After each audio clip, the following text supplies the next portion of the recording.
Le ministre des Enseignements secondaires, en collaboration avec le Minpostel, la CRTV, l'UNESCO et l'UNICEF, a développé une plateforme d'enseignement à distance pour les élèves du secondaire au Cameroun.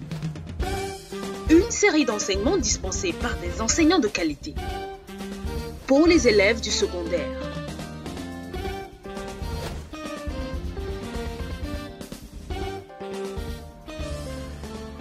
Apprendre n'a jamais été aussi simple avec l'enseignement à distance. Une initiative du ministère des Enseignements secondaires sous la supervision du professeur Pauline Nalova-Lyonga en collaboration avec le ministre des Postes et Télécommunications, la CRTV, l'UNESCO et l'UNICEF.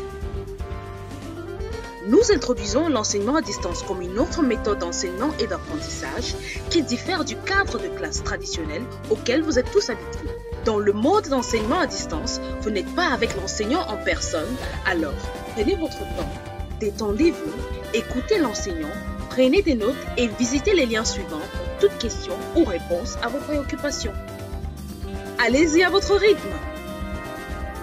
Nalova-Lyonga, ministre des Enseignements secondaires. Bonjour, chers apprenants. Je suis M. Ondenda Ebode Simon, enseignant de traçage en classe de première CHTI. Nous allons vous présenter le découpage en modules qui comporte 6 séquences. Les 4 séquences précédentes étant déjà passées, nous allons nous atteler à la 5e séquence intitulée intersection cylindre-cylindre. Alors, cette séquence est divisée en 3 séances. La première séance, c'est intersection cylindre-cylindre, même diamètre. Deuxième, intersection cylindre-cylindre, diamètre différent, axe concurrent. Troisième enfin, cylindre, diamètre différent, axe non concurrent. Alors, nous allons vous faire une introduction de ce module. Vous avez l'image que vous voyez sur l'écran qui est une vue partielle de l'usine de purification d'eau. Alors, en ce moment, il y a un problème qui est causé. Et nous ressortons la situation du problème au niveau du dessin qui se trouve sur votre écran à droite, figure 2, qui est la science de notre leçon. Comme activité, nous avons à la fin de chaque séance, nous allons donner des exercices d'application. À la fin de chaque séquence, nous allons contrôler les évaluations de compétences. Alors, comme objectif de la leçon, vous apprenant, vous seriez capable de tracer une ligne d'intersection. Vous serez capable de développer les cylindres. Vous serez capable de tracer le trou de pénétration. Alors, comme prérequis, vous avez les cylindres droits qu'on a appris en seconde. Vous êtes censé connaître, faire l'épure et le développement. Un cylindre tronqué, vous êtes censé connaître de faire l'épure et son développement, ainsi que le cylindre oblique, tracer l'épure et son développement. Première séance, intersection cylindre, même diamètre. Alors, l'élève doit tracer la ligne d'intersection. Il doit développer le cylindre pénétré. Il doit développer le cylindre pénétrant avec son trou de pénétration. Et après, nous allons avoir des devoirs d'intégration. Alors, voilà la mise en situation. C'est-à-dire, on vous demande entre les 2 cylindres qui sont dans un plan perpendiculaire de trouver la ligne d'intersection. Alors, comme c'est toujours les mêmes cylindres, nous les avons désignés par la lettre B et A, tel que vous voyez sur l'écran, l'épure.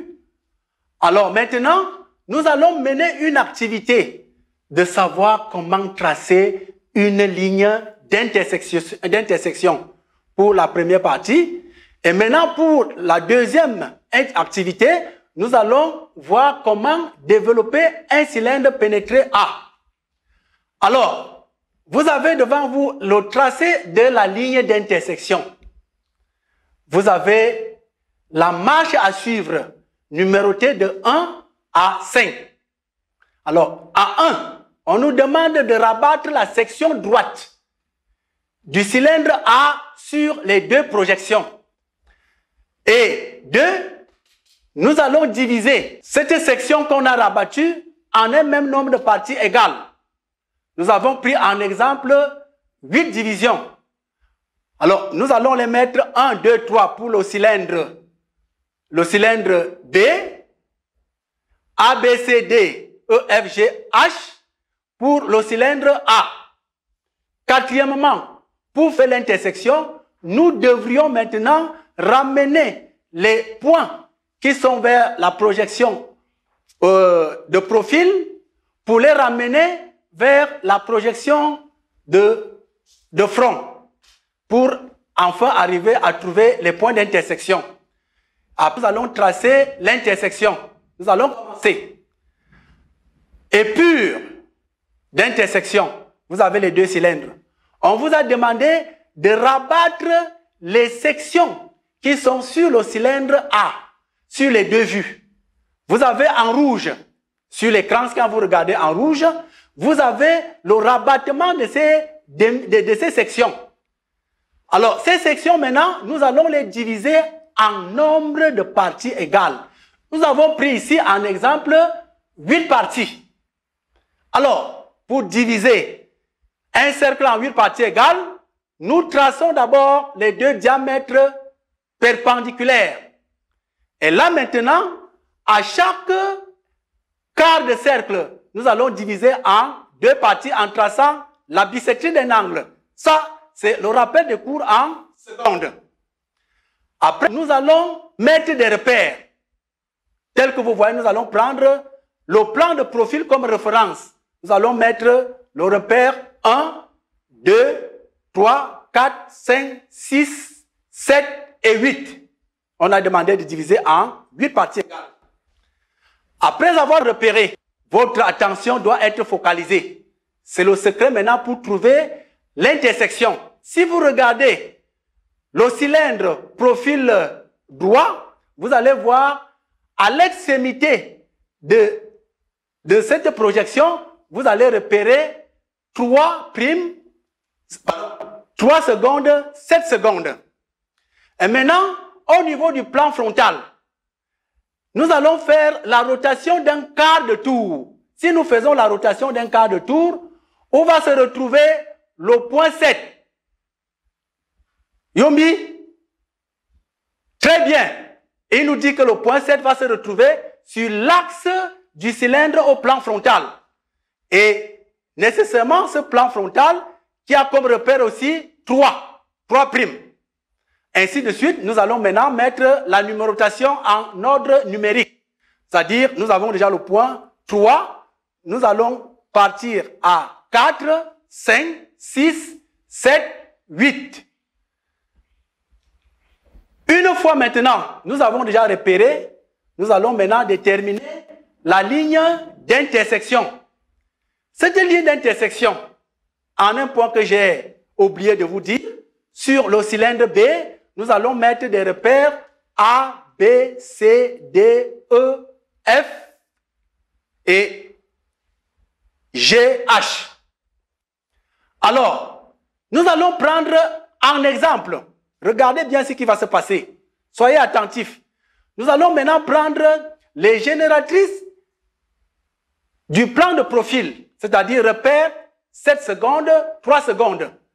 Si nous les renvoyons vers le plan de front, ça va faire intersection avec les génératrices de même repère. Je dis les génératrices de même repère. Alors, regardez bien, 7.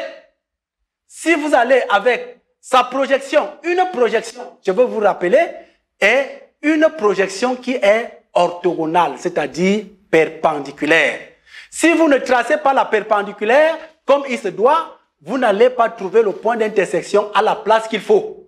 Donc, nous allons prendre maintenant ce repère, 7. Nous allons projeter sur le plan de front. Alors, il va faire intersection avec les cylindres de même repère. Regardez un peu au plan frontal. Vous voyez qu'on a 7 et 3. Vous voyez là, on part avec le point de rappel sur la génératrice 7 aussi et sur la génératrice 3. Ces génératrices se rencontrent sur le même point au niveau du plan frontal. Si vous avez compris ainsi, toutes les autres génératrices, c'est de la même manière. L'objectif de notre leçon, trouver la ligne d'intersection. Maintenant, comme en traçage, on ne peut pas seulement trouver la ligne d'intersection, c'est un problème qui est posé. Tel que je vous ai dit, nous devrions développer des éléments pour arriver à remplacer cette pièce. C'est pour cette raison qu'on fait maintenant les développements. Nous allons maintenant voir qu'est-ce qu'il faut faire. Nous avons numéroté les étapes. Vous avez 1, 2, 3 et 4. 1. On demande de trouver le flanc capable. Qu'est-ce que vous entendez du flanc capable? C'est-à-dire, c'est la surface capable de couvrir ce cylindre. Alors, pour trouver ce flanc capable, nous allons tout simplement prendre le diamètre du cylindre, nous allons le multiplier par 3,14. En prenant notre exemple, quel est le résultat que ça va nous donner? C'est ce résultat maintenant que nous allons prendre comme développement du flanc capable. Et maintenant, la génératrice du cylindre va rester à sa valeur. La génératrice ne pourra pas changer de valeur. Nous aurions maintenant un flanc capable qui serait la longueur de la génératrice et le développement de la base. Ayant ce flanc capable, nous allons tracer des génératrices. Nous avions divisé notre section droite en 8 parties égales. Et maintenant, sur la longueur développée en multipliant le diamètre fois pi, fois 3,14, nous allons maintenant diviser ce segment de droite en nombre de parties égales, c'est-à-dire en 8 parties égales. C'est la première solution que vous pouvez faire. Si vous ne pouvez pas le faire, vous allez maintenant sur les purs qui se trouvent à côté. Vous avez les rabattements des sections droites. Nous avons divisé ces sections droites en un même nombre de parties égales. Vous prenez votre compas, vous prenez une portion de cette division que vous venez sur la longueur développée, vous reportez autant de fois le nombre de divisions. En exemple ici, 8. C'est divisé. Alors maintenant, à votre attention, vous ne devriez pas faire l'erreur de repère des noms de ces génératrices que nous avons désignées par les lettres de l'alphabet pour le cylindre B. Alors, pendant qu'on va faire ce développement, il y aura un repère de la ligne de soudure. Alors, quel est le repère que nous avons sur ces génératrices? Nous avons les points E. Nous les repérons aux extrémités de notre flanc capable. Vous voyez que vous avez E. À chaque côté, à gauche et à droite, vous avez le point E. Et là maintenant, nous prenons maintenant la génératrice opposée à la ligne de soudure qui est sur le point A. Nous repérons cette génératrice. Nous allons maintenant par ordre de l'alphabet A, B, C, D, E. Après, maintenant, à gauche, nous reprenons A, H, G, E. Alors, pour déterminer la ligne du trou de pénétration, comment nous allons faire? Nous allons partir à une des extrémités de la base de votre cylindre B. Nous avons numéroté ces points-là avec les A', BH', ainsi de suite. Nous allons maintenant prendre avec le compas ces distances. Nous allons les prendre avec le compas. Nous partons d'abord au repère de la génératrice A. Nous prenons avec le compas la distance de la base au point 5.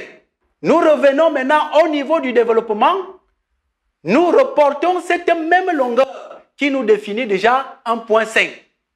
Nous repartons du même point sur la même génératrice. Nous reprenons la distance du point de la base à 1, qui est le point d'intersection. Nous repartons sur la génératrice A.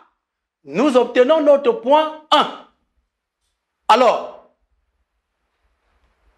si vous avez compris, pour la génératrice que je vais tracer, c'est la même chose pour les autres.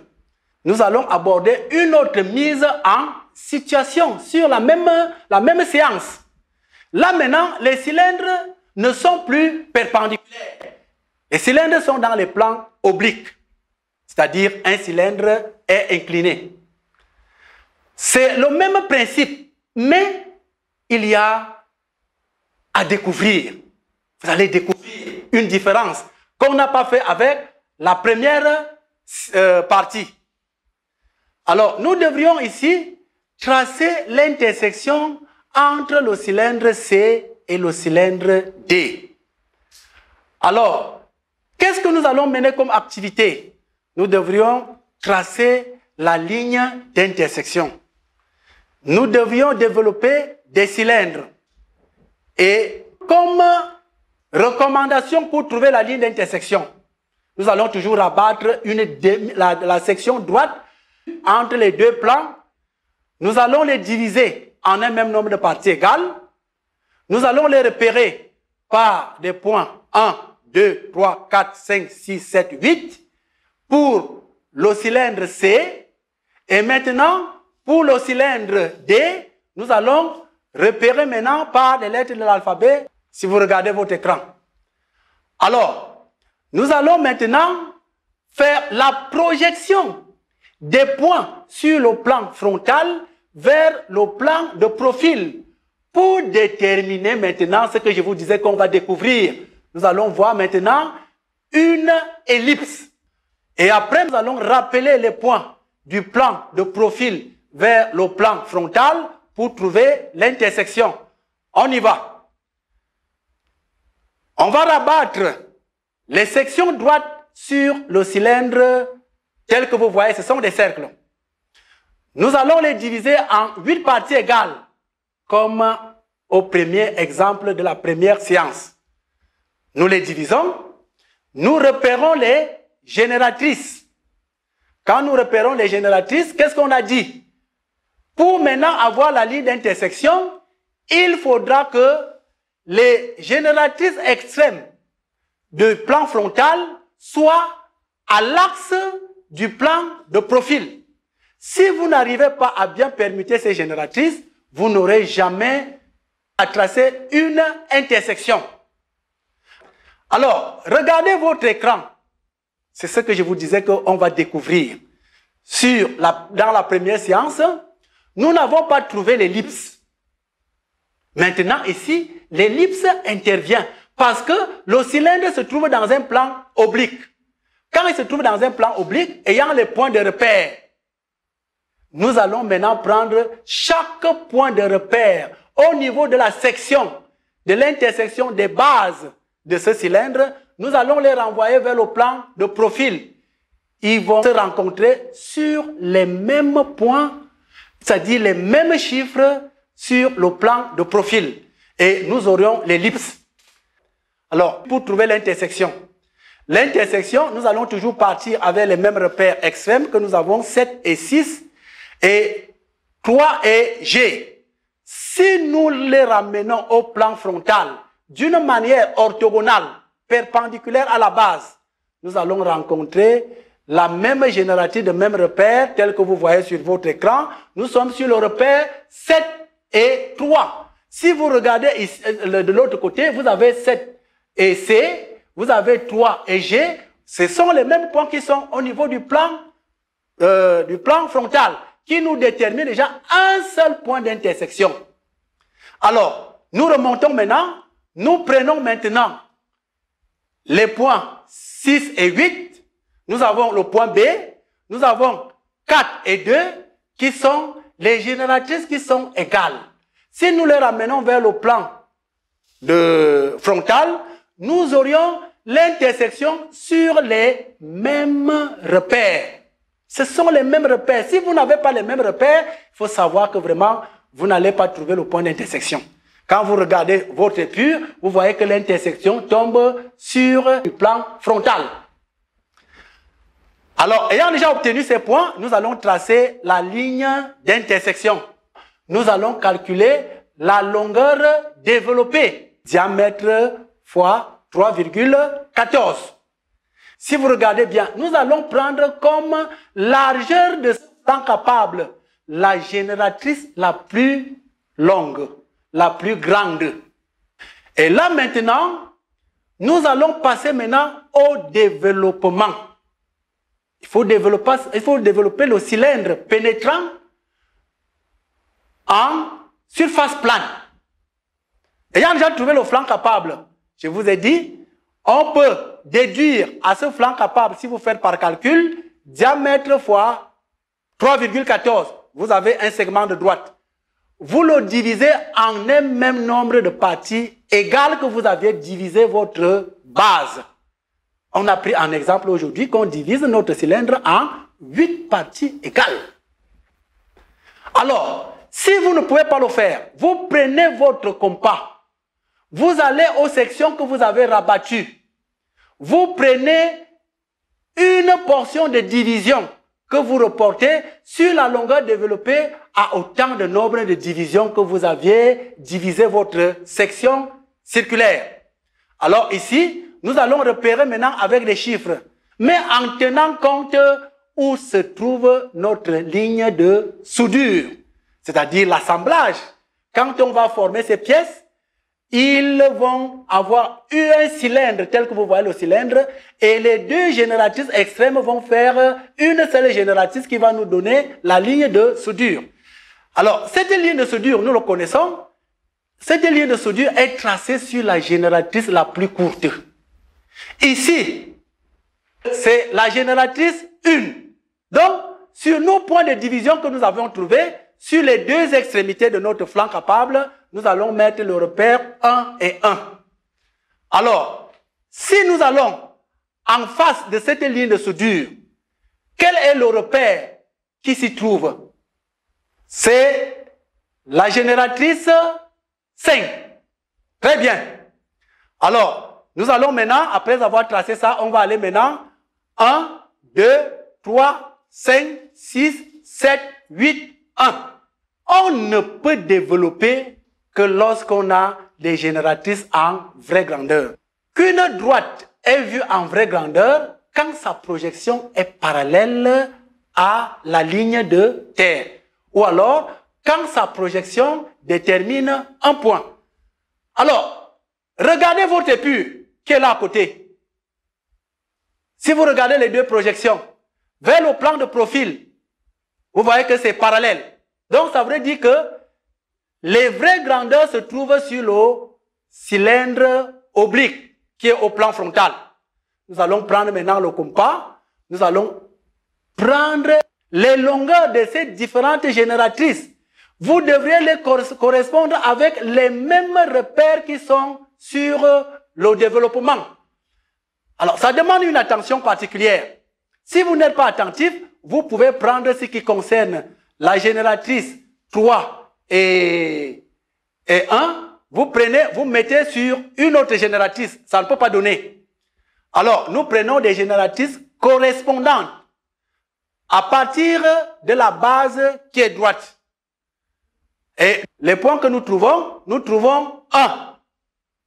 Nous trouvons 2, nous trouvons 3 et 4, 5, 6, 7, 8 et 1. Après maintenant, nous relions maintenant, nous traçons la courbe du développement. Qu'est-ce que nous pouvons retenir? Retenons. L'intersection de deux cylindres peut être perpendiculaire ou oblique. Pour faire l'assemblage tel que je venais de dire, on a intérêt de tracer l'épure et de faire le développement. Maintenant, pour tracer l'épure, qu'est-ce qu'il faut faire? Vous devrez tracer la ligne d'intersection. Vous devrez maintenant faire la projection du plan de profil vers le plan frontal pour trouver la ligne d'intersection. Et maintenant, pour développer, nous devions définir le flanc capable, nous devrions tracer en vraie grandeur les différentes génératrices, nous devrions développer le cylindre pénétrant, nous devrions tracer le trou de pénétration. Activité d'intégration. Mise en situation. Le dessin ci-contre est une intersection de deux cylindres de diamètre égaux. C'est-à-dire les cylindres ont le même diamètre. Travail à faire. 1. Identifier suivant les repères le cylindre pénétrant et le cylindre pénétré. 2. Donner la position des axes de ces deux cylindres. 3. Faire l'épure et tracer la ligne d'intersection de ces cylindres. 4. Développer le cylindre A avec trou de pénétration et le cylindre B. Correction des activités d'intégration. On a demandé, suivant le repère des cylindres pénétrants et le cylindre pénétré, comme réponse A est le cylindre pénétré et B est le cylindre pénétrant. 2. Maintenant, on a demandé de donner la position des axes de ces deux cylindres. Nécessairement, ces cylindres sont dans les axes obliques. Alors, au niveau de l'épure, nous avons changé la position de ces deux projections. Au niveau de la science, quand on faisait le cours, c'était dans les plans frontal et de profil. Ce sont les mêmes cylindres, dans les mêmes positions. Mais maintenant, nous mettons le plan frontal à sa place, mais d'une manière oblique. Et au niveau de l'autre plan que nous avons vers le bas, on va l'appeler projection horizontale. Et nous allons faire les mêmes applications. Nous allons faire la projection vers le plan horizontal pour déterminer l'ellipse. Et au niveau du plan horizontal, nous allons rappeler maintenant les différents points en projection orthogonale qui vont nous définir la ligne d'intersection, telle que vous voyez.